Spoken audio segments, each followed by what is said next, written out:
Huxley greetings, my dude. How are your boy Prue? Happy New Year. Happy 2022. First book review of the year.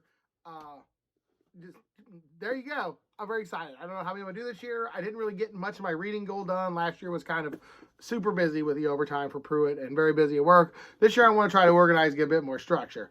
But we're not here to talk about how I'm going to try to figure out my shit. We're here to figure out how the fuck to figure out the world state by Aldous Huxley. Aldous, I'm gonna call him Albus, like Dumbledore Huxley. Brave New World by Aldous Huxley. Now, I'm back. There's this little thing. I want to read it because this is really cool. I like this. I don't want comfort. I want God. I want poetry. I want danger. I want freedom. I want goodness. I want sin. Because this book definitely hits home with that. I want to get into it. I'm going to try this. This is the second time I tried to record it. The first one I just kept rambling. But the general plot is there's a character named John the Savage, and he gets taken out of his savage world, which is very similar to our world, like how they think and process things, and gets thrown into this new world called the world state, where everyone's basically cranked out on an assembly line, and you're force-fed drugs called Soma. You're not force-fed, you can elect to take them, but everybody takes them, so everyone gets happy. There's fucking sex parties, and fucking everyone just has a good time, but at the cost of you really don't have any individuality. There's no art, freedom, or poetry, or anything like that, really. And the dudes who don't take Soma, drop the book, tend to think they tend to be kind of down. So for a plot, I'm going to give that a C. That's a B. I'm going to give it a B. That's definitely just a fish out of water story. But I like how it's someone like us going to there opposed to someone there coming to us. I know what I'm talking about. Okay. Characters. John the Savage is your main character, and he falls for this girl named Lena. I really like both of them. I like how she's so indoctrinated into this current way the world is, and he has no the fuck idea what's going on, which is how most of my relationships fucking end up working. So that's good. I can relate, John. I can relate. So,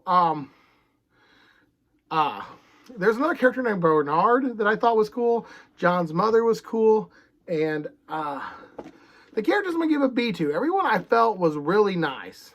I thought everyone kind of fit a role. Everyone was like, John was no idea, Bernard was 50-50, and Lena was just full into the world state. And I felt that their talking back and forth, where John would tell him, and he'd be like, yeah, and then he'd tell the girl, and she'd be like, I fucking know. And I was, or she'd be like, hey, here's how we do it. And he's like, why? And she's like, because that's what we fucking do. God damn it. Shut up. That's exactly how it happens. Read the book. I'm not joking. That's not how it happens. But I thought it was fun. Let's talk about pros and cons. Pro, it's beautifully written. I really like some of the mannerisms, and I love any book that openly promotes you yell at the words orgy, porgy, hooking up with all your friends. Pro, right there. I see how this one word, orgy, porgy. I definitely couldn't listen to this on audio. Keep a straight face.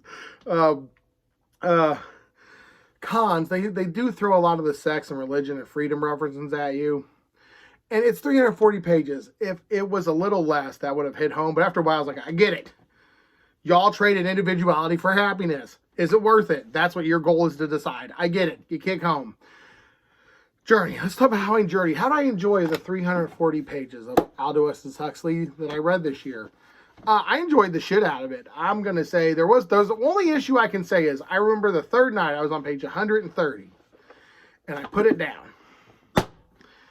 And then I was like, okay, I have no desire to go back though. I couldn't care less about what happened to the people. Oh shit.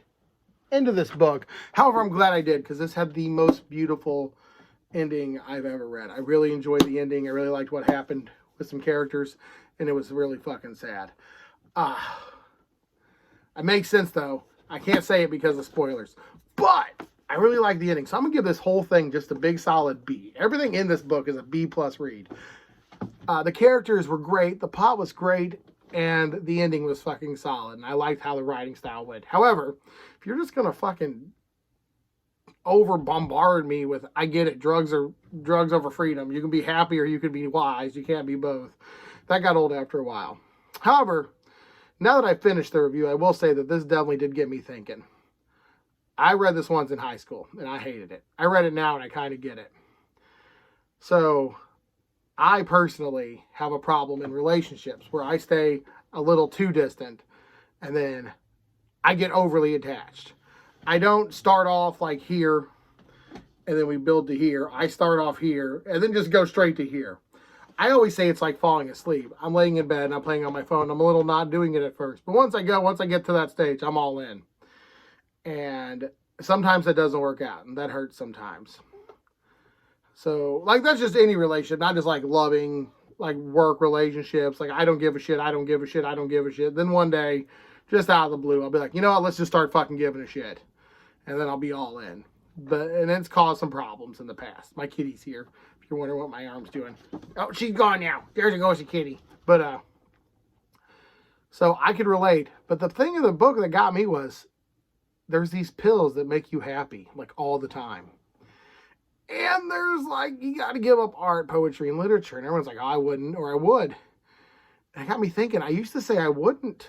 I wouldn't. But I can assure you, if there was a big fucking jar of pills that would just make me be happy at work or when I go to church with my family or something, and there would be times when I would just need those. Now, that's just your average mental state. Some days you're just not all happy. Some days you're not all down. But in this particular one, I'd be like, God, should I start taking those pills? And I hate to say it, but I probably would.